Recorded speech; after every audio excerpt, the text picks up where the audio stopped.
ملو خينا عدي وصي نيره حزقن طرحي علاقته يزملس لخو تبسغا وليد زعبيكم ولاديكم بسغا وليد زعبيتكم زعبيتك نديخن كندو زاكل نرهاره دنقون ولدي كمو اي عبينن كمو يمهرون زينايكا عينايكا نيو يلم يوم نغيرم اميرا معبيامني ስለዚህ ናይ ወለደይ ቃል ከተሕሰ ይደለ ዘይናተይ ሕዝጉን አይናተይ ይሉ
እግዚአብሔር ኩላሃትኩም በእግዚአብሔር ስም ደሃን ደሃደራትኩም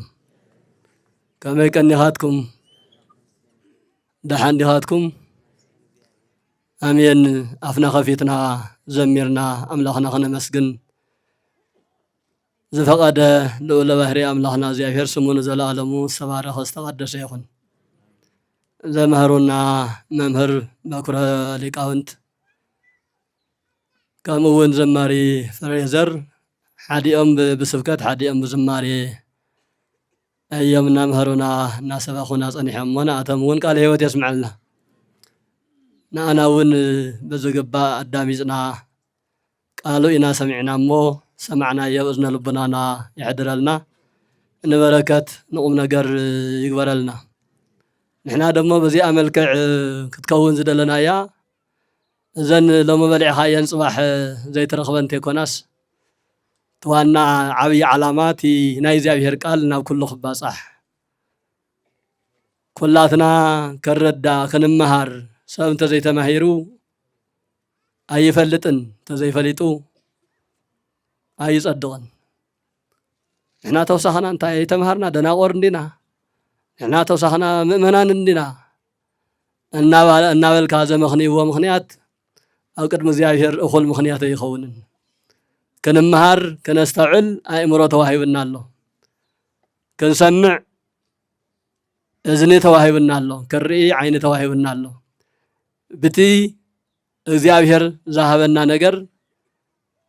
كند نخلو نجر انت زي تماهرنا انت زي فليطنا عين فلطن بمال طرح كصدق ناي እግዚአብሔር ሰብ ክኸውን ኣይኽእልን ከምቲ ምድራዊ ሕገ መንግስቲ ሰብ እንተ ይፈለጠ ወንጀል እንተሰሪሑ ገበና እንተፈጽሙ በደል ተፈጽሙ አይፈለጥኩን ይሉ ይመሐር ዲዩ ተጋጊዩ ዲዩ ተሳሒቱ ዲዩ ገለይሉስ ዘይ ባህል እንተይሉ ዘይግበር ተገይሩ እሞ ዳይና እንተ ሒዝዎ ዓቃቢ ሕግ እንተ ተኸታቲልዎ እንደ አይፈለጥኩን ይሉ ከድሕና ይኽእልን ምናልባት ነይሽተይ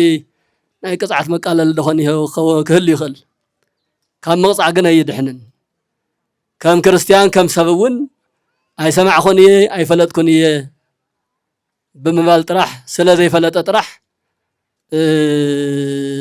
ናይ እግዚአብሔር መንግስቲ ይወርስ ማለት ኣይኮነን ብምፍላጥ ጥራሕ እውን ኣይወረስን በዘይ ምፍላጥ እውን እኹል ምኽንያት ክኸውን ኣይኽእልን ሰብ ክመሃር ከስተውዕል ናብ እግዚአብሔር ክቐርብ ዘለዓለማዊ ዝኾነ ህይወት ክህልዎ ይግባእ ተዘይ ኮይኑ ምስ ሓላፊ ነገር ምስ ምድራዊ ነገር ጥራሕ ነጓዓዝ እንድሕር ኮይና እቲ ሰማያዊ እቲ ዘለዓለማዊ ሓደ ግዜ ኣቲኻዮ ዘይትወፅእ ሓደ ግዜ ረኺብካ ዘይትስእኖ ማንም ሰብ ማንም ሓያል ክሕድገካ ዘይኽእል ኣብ ምድሪ ዘሎ ሃፍቲ ንብረት ካባኻ ዝሕሸ እንተስ ብጠመንጃ እንተስ ብጉልበት ካባኻ ዝሕሸ ካባኻ ዝበለፀ ብዝመፀ ቁፅሪ ክሕድገካ ይኽእል እዩ እንተስ ብሓሰት ምስክር እንተስ ብጉልበት ምክንያቱ ምድራዊ ግዝያዊ ስለ ዝኾነ ዘላቂ ስለ ዘይኮነ ሰማያዊ ሃፍቲ ግን ማንም ክሕድገካ ይኽእልን ስለዚ ትማንም ክሕድገና ዘይኽእል ናይ እግዚአብሔር ዓለም ናይ እግዚአብሔር ርስቲ ናይ እግዚአብሔር መንግስቲ ናይ እግዚአብሔር ክብሪ እዩ ክንእልሽ ዝግበአና ከምቲ ኣብ ማቴዎስ ወንጌል ምዕራፍ 6 አንቱም ህሱ መቅደመ ህሱ መንግስቶ ወጽድቆ ወዝንቱሰ ኩሉ ይትየሰከክሙ ደቀ ይብል እግዚአብሔር አምላኽ ንስኻትኩም መጀመሪያ ናይ እግዚአብሔር መንግስቲ ናይ እግዚአብሔር ጽድቂ ናይ እግዚአብሔር ስራሕ አልሹ ስርሑ እቲ ዝተረፈ ክወሰኸልኩም እዩ ናይ ዋጋ ነፍስኩም ተሒዝኩም ዋጋ መንግስተ ሰማያት ተሒዝኩም ዋጋ ስጋ ዋጋ ዘዓለም ዚማ ክወሰኸልኩም እዩ ከተቀድምዎ ዝግባእ ግን አቀድሙ ስለ ዝብል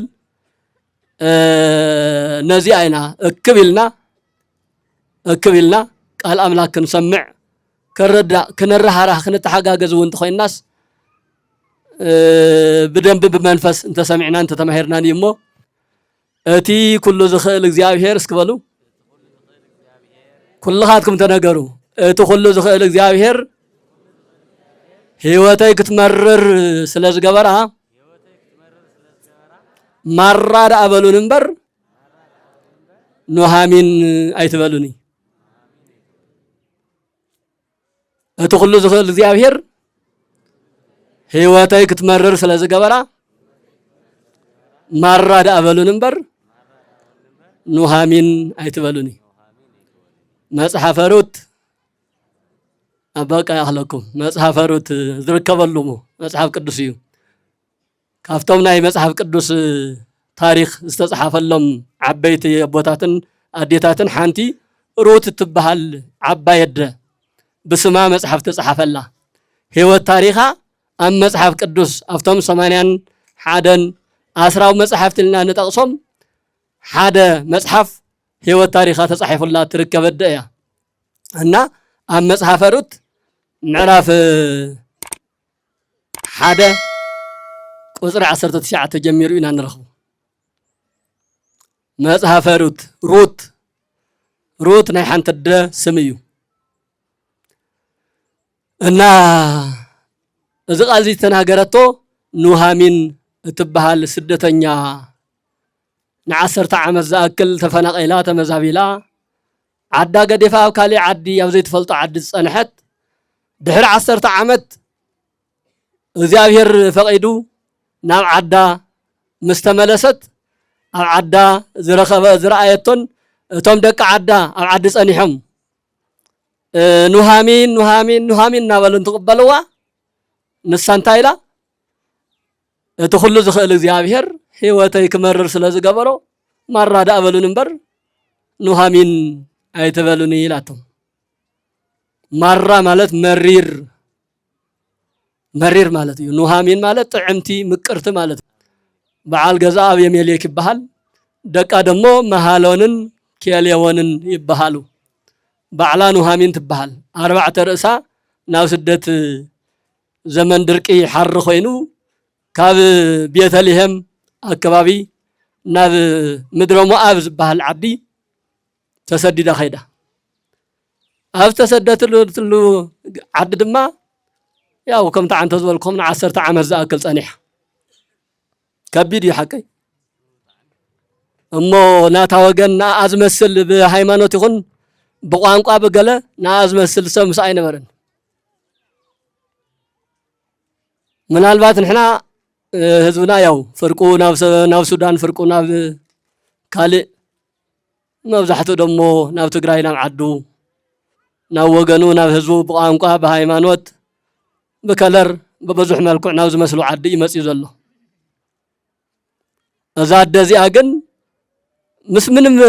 ምንም ትፈልጦን ናኣዝመስል ሰብ የለን ኣብቲ ዝኸደትሉ ዓዲ እንጀራ ስለዝሰኣነት ስለዝጨነቓ ዝብላዕ ስለዝሰኣነት እግራ ናብ ዘምርሕላ ተጓዒዛላ ሰብኣይ በዓል ገዛኣን ደቃን ሒዛ ኣብቲ ዝኸደቱ ዓዲ ኣይቀንዓን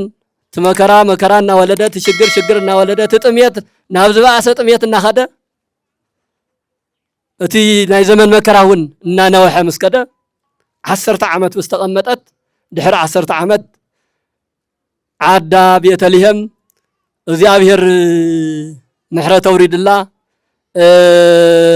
ኣዝመራ ዘሎ ናይ ግብርና ስራሕቲ ብምልኡ ተመቻችው ከም ዝተመቻቸወ ስለ ሰምዐት እያና ዓዳ ተመሊሳ ግን ቅድሚ ዓዳ ምምላሳ ግን ስደታ ጥራሕተ ይኮነስ እቲ ዝበጽሐ መከራ ደሞ ካብኡ ዝገደደ ነይሩ መጀመርያ በዓል ገዛ ኣብየሜሌክ ብህይወት ካብኣ ተፈሊዩ ክልተ ደቃ ነይሮም ዋሎም ክልተ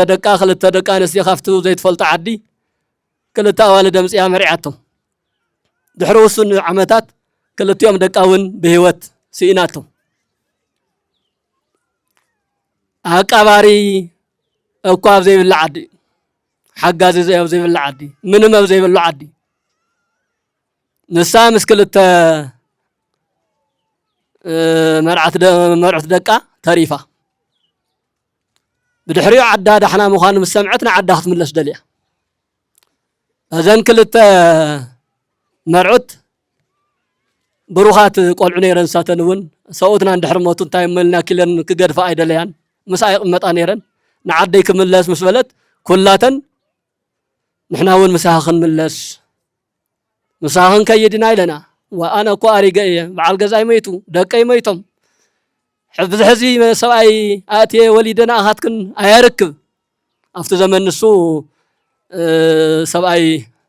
حدا ولاد تميتو قصيل زول ولاد نتاز نمرعت حوم إتاو نمرعو زخل له زمن سلازنا ولا كل نجار يبلين مالئي وصايكو وإراقي أجاب ملو خينا كعدي وسينيرة حزقن ترحي عراقو تأيز من لسلخو مساي كيد كنت عايز جورا أعدخن مسبخن مسنخن دان ورازن بقدك أي كبار خكن كمر أكنيلا مسبلتن تحنت تملي سخيدات تحنت تاروت بهالجن أملاكك يا أملاكي موتك موتي أملاك أملاكي هيمانوتك هيمانوتي مقابرك مقابري موتك موتي يخون اللي كوا خايف لن ما نسي ولاد إنها اللوكي ما نسي ودخنا أيوكني أمريخني قالي لك تقبلكني ودخ مسموته كما إلى قريفك خيد الدواء مساخي يزخيد إلاتا قل بات حزاب اقرا حزاون بخيال منها اشم بار زاقوا علي نخيد بار تباهلن تحانت مرعى تاريفات تحانت روت تباهلقن مسنو هامين نار عدي نابية لهم نام مدر إسرائيل ما تمليسو أتم عدي نو هامين مسرائيل انبرك زياس نهامين ديو تخون نهامين دي يايلموا نهامين مالت كم زبالكم طعمتي مكرتي مالتي نهامين قد طعمتن مكرتن اين ورت نفت ساعات نسو بطعم حزينا بطعمي بزح نجر سينا ملو غزا حزا وصيا طرح استملست زمن زخفا ازمررا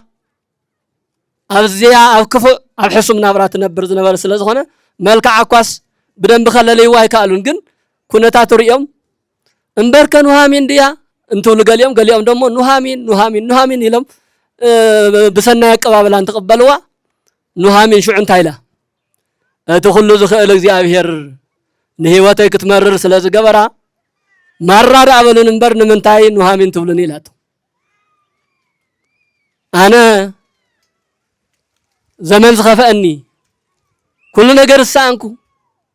بعد جزاين دكين حجز وفركو أنت ملص قنطر حيس تملسكو زمررني سبيه سلازي بناي قدم سمعي تصوعني لاتو حقهم بناي قدم سمعي نوهامين نيرو طعمت نيره مقرت نيره እግዚአብሔር መቂሮ ጥዒሙ አጸቢቁ ሰሪሕኒ ግን ድማ ሁሉ ዝኽእል እግዚአብሔር ስለዝኾነ እቲ ሁሉ ዝኽእል እግዚአብሔር ህይወተይ ክትመርር ስለዝገበራ ንምንታይ ማራት ትብሉኒ ንምንታይ ኑሃሚን ትብሉኒ መራር ዳበሉን እምበር ኢላቶ ዝገርም ንግግር እዩ ናይ ዛዶ እዚኣ እቲ ሁሉ ዝኽእል እግዚአብሔር መባላ ባዕሉ ሓደ ዓብይ ትምህርቲ እዩ እቲ ሁሉ ዝኽእል እግዚአብሔር ንህይወተይ ክትመርር ገይርዋሎ እግዚአብሔር ብዝመከራዚ ክሓልፍ ብዝመከራዚ ክነብር እቲ ዘሎ ነገር ተጻዊረ ክነብር እግዚአብሔር ፈቂዱ እምበር ተዘይፈቅድ ከምዚ ይምኾንኩ ነይረ ግን እግዚአብሔር ኩሉ ዝኽእል እዩ ኩሉ ዝኽእል ማለት መከራ ዘምጽእ ጥራሕ ተይኮነስ ደስታውን በመከራ ፈንታ በመከራ ግደ ሓጎስ እውን ዘምጽእ ብዙሕ ነርካ ውሕድ ዝገብር ውሕድ ነርካ ብዙሕ ዝገብር ሃፍታም ነርካ ድኻ ነርካ ሃፍታም በዓል ስልጣን ነርካ ታራሰብ ነርካ ናብ በዓል ስልጣን በዓል ጥዕና ነርካ ሕሙም ነርካ ናብ በዓል ጥዕና ኩሉ ዝኽእል አምላክ ኢላቶ ትኽክል እዩ እግዚአብሔር ኩሉ ዝከኣሎ ምናልባት እዚ ነገር እዚ ኩሉ ዝከኣሎ እግዚአብሔር ኣሎ ኢልና በዘይ ምእማንና ተስፋና ናብ ዝኾኑ ሰባት ናብ ዝኾኑ አካላት ናብ ዝኾኑ ሰበስልጣናት እና ገበርና ይኸውን ዝመከራና ዝነውሕ ዘሎ ህይወትና ዝመርር ዘሎ ነቲ ኩሉ ዝኽእል እግዚአብሔር አሕሊፍና እንተንቦ ተስፋና ናኡ እንተዝኸውን ያኽለና አምላኽና ያኽለና አኸለና እንተንብሎ እኮ እንድዝኣክል መከራና ኣይምነውሐን ኣይምበዝሐን ብጣዕሚ ህይወትና መሪር ዝገብሮ ዘሎ ተስፋ ክንገብሮ ዝግበአና ነገር ገዲፍና ተስፋ ናብ ዘይህቡ አካላት ተስፋ ምግባርና እዩ እንተ እግዚአብሔር ግን ኩሉ ዝኽእል አምላክ እዩ እቲ ኩሉ ዝኽእል አምላክ ህይወተይ መራር ገይሩ በመከራ ሓሊፍ ኣለኹና 10 ዓመት ኢላ ክቡራትን ደቂ እግዚአብሔር እዛ ደዚኣ ን10 ዓመት ዝኣክለ መከራ ፀኒሓ ግን እግዚአብሔር ኣይረስዐትን ተዓብይ ትምህርቲ ካብ ኑሃሚን ንወስዶ መከራ ዋላ እንተገለጸት መሪሩኒ ዋላ እንተበለት እዚ ኩሉ ነገር መፍትሒ ከምፅእ ዝኽእል ግን እግዚአብሔር ምዃኑ ኣሚና እያ እቲ ኩሉ ዝኽእል እግዚአብሔር ትብል ዘላ ሰብ ኩሉ ግዜ ጥዕምዎ መችዎ ኣይነብርን ሓደ መዓልቲ ይረክብ ሓደ መዓልቲ ይስእን ናይዚ ዓለም ባህርያት ከምኡ ስለዝኾነ ስለዚ ብዝኾነ ነገር ክነደናገጽን ካብ እግዚአብሔር ክርሕቕን ኣይግባእን ያው ሓንቲ ደኮ 4 ርእሳ ወፅያ ሓደ ርእሳ እንትትምለስ እኮ እንተ ተማረረ ይኮነ ንሰምዓ ዘለና ኩሉ ዝኽእል እግዚአብሔር እንትትብል እምበር ስለዚ ነቲ ኩሉ ዝኽእል እግዚአብሔር ክንምሕፀኖ ተስፋ ክንገብሮ ይግባእ ከምታ ታሩት ተባለት መርዓታ ድማ ዝገርም ነገር አምላከይ ክኸውን እዩ ሃይማኖትኪ ሃይማኖተይ ዓድኻ ዓደይ ሞትክውን ሞተይ ኢላታ አይ ሓንታ አረጊት እንዲ ክብዝሕ እንታይ ካባኽ እንታይ ክረክብ ናብ ወለደይ ክኸይድ እምበር ሩት እኮ ዝመልአ ዝተረፈ ሃብቲ ንብረት ዘለዎም ወለዳ እኒአዋ ኣብቲ ዓዳ ግን ነታ አረጊት ኣዶ ክትገድፋ ኣይከኣለትን ንምንታይ ኣቐዲማ ዳሕና እናሃለወታ ኣዶ መናእሰይ ደቃ እናሃለዋ እያ መፅያ ብዳሕና ግዜ ናባኸ ዝመፃኹ ብመከራ ግዜማ ኣይገድፈክን ምሳኺ ክመውት እየ ምሳኺ ናብ ዝኸድክዮ ክኸይድ እየ ንኣኺ ዝፈጠረ ኣምላኽ ናተይ እውን ኣምላክ እዩ ንስኺ ተምልክዮ ኣምላኽ ንኣይ እውን ኣምላከ እዩ ስለዚ ከገልግለክ እየ ኢላ ኣዲኣ ኣሚና ሓማታ ኣሚና እያ ኑሃሚን ዓዳ ትትምለስ ሩት ግን ናብ ዓድማታ ማለት እዩ ተመሊሳ ዝመፀት ሎሚ ከም ሩት ዝበለ ሰብ كامروت زبالة الدا كمروت زمالت مرعات ويم أوالد يهلوادو ولادنا لو نبخاتكم كنت زاكل ترها رهدو أيكونن خالي إنه زي تفلطوا وأنا بعدش أيكونن عبد حماكم بس تبسقا وليد زعبيكم ولادكم بسقا وليد زعبيتكم زعبيتك نديخن كنت زاكل نرها رهدو نقون هذا ميديا لما أنا عند السراج أغنيو زلو أنتي قلت أنا سيتي كاوزي توقع إذا بخندي بحرن كندي حشوان حليفة سعود عرب بصيحة 15 عامات ملؤ ناشكلت صنيحة هاو هنا عم مقلة زسرحته جزء بدأ اسمنا تسرح صنيحو يا أهلا حزس 15 عامات ملؤ شاكلة حز عدياتي وليد زميدا كم هاجر يكنبري لان تمسط ولد داين فلتكني لو ناي بقرت مال تاريخ يكون زوقعكم زلو حزي تلفزيون تكتاتلو بميديا تكتاتلو ميديا سمعكم تكون نفلط اول عملت يقال مقله مصي لكم مو غزاي بانا سما يزور الله تبلتم غلاب قال 16 عامت كوينا يا تسديده كاوزين تتكيد ناي على اكاونت توقعن توصيت او زي تقللوا ساعات ينيرو سو ايبان ادي ازولدتان كن صنح ندبلنا وي حصص كخي كتمت كنمتل كدي خدالي خي ناوي كتغفنا دالي خي صنح ندبلنا والو ያው ሸውዓተ ዓመት አካባቢ ትጽበላስ ከሕዚ ተስፋ ይቆረጸት ከምዚ እኮ እዩ ዓድና ዘሎ ምጭኽኻን ወጓልካ ገለም ደሞ እንደቆም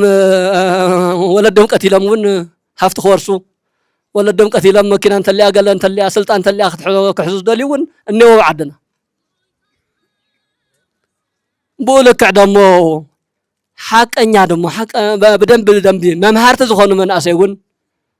ንርኢ ንሰምዕና ኣለና ተማሊ ከባቢውን ሓደ ቴሌቪዥን ኣብ ትግራይ ቴሌቪዥን እናላ ኸወዝ ነበርኩ ሓደ ተገረላይ መንእሰይ እሙን ዝባል እስከነሱ እሙን ባጃጅ ዚያ ገለ ሰርቪስ ይሰርሕና ሓንቲ በዓልቲ ሃፍቲ ያው ሓደ ነጥብ ገለ ዝኸውን ናይ 1 ሚልዮን ዝኣክል ወርቂ መኪና እንጠብጢባ ትኸይዳ أباجاج قال مثلا سامس كدت قال حلو ترى كن جزع زخون ورقي سلك دويلو قطام سلك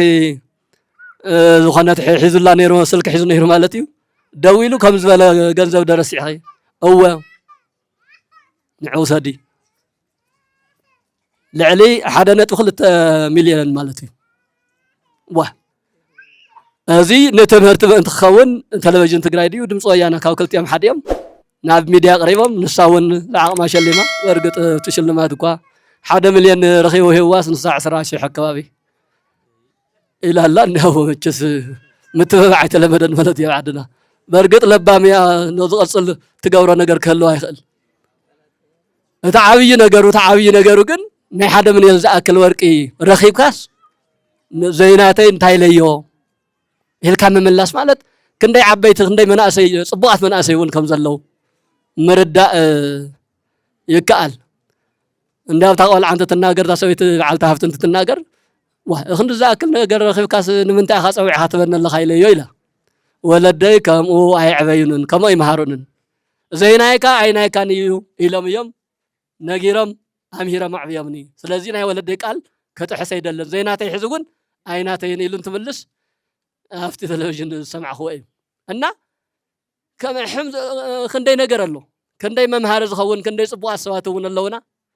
ولك دمو 15 عام زاكل تلفعلو اما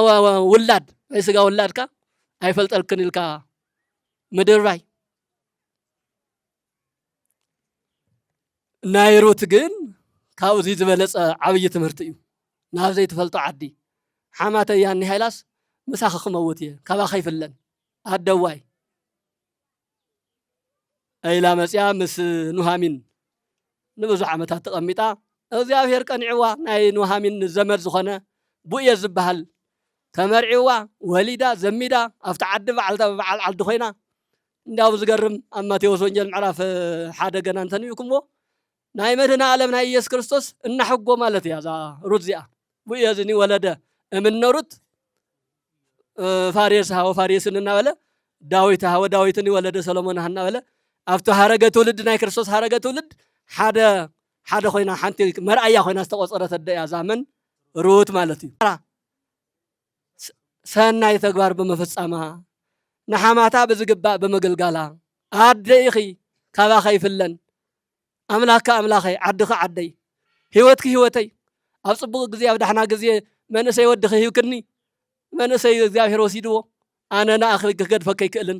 ወድኺ እንተዝህሎ ይምገደፈክን ኣነ እውን ወድኺ ተኪኸ ከገልግለክ እየ ኢላ